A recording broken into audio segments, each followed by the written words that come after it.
આનંદ કુમાર જેનું નામ પડ્યું છે, એવો આનંદ કુમાર ધીરે ધીરે મોટો થઈ રહ્યો છે, પણ માત્ર 5.5-6 વર્ષની ઉંમરે વજ્રાઘાત લાગે તેવો પ્રસંગ એના જીવનની અંદર બન્યો છે. અચાનક જ એના એક દિવસ 6 વર્ષના આનંદ કુમારના જીવનમાં એક એવો વિચિત્ર પ્રસંગ બને છે કે એના પિતા કાંઈ નથી બોલતા, કોઈક એવી ખતરનાક બીમારીમાં સપડાઈ ગયા છે કે હવે એક શબ્દ પણ ન પોતાના પરિવારજનોની સાથે બોલે છે કે ન ચાલે છે.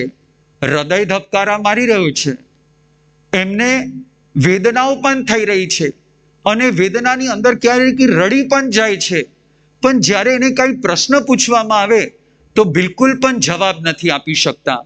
એવી વિચિત્ર દશા થઈ છે. ઘરમાં બધા જ ચિંતિત છે.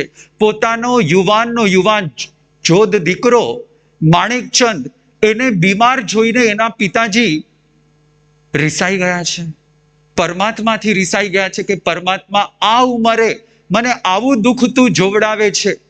મારી પુત્રવધુ કેટલી નાની છે, એના 2 દીકરાઓ છે, 3 દીકરીઓ છે, શું થશે એનું, કેમ આગળ હું વધારીશ. હે પરમાત્મા, તું કેમે કરીને પણ મારા દીકરાને સાજો કર.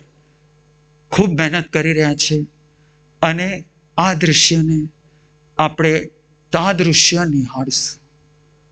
આ ફૂલો રોજ ખીલે છે અને સાંજે ખરી પડે છે. આ માનવ જન્મ ધરે છે અને મૃત્યુને વરે છે. સુખ દુઃખ તો કુદરતનો ક્રમ છે, આત્મ તો સનાતન છે. સુખ દુઃખ તો કુદરતનો ક્રમ છે,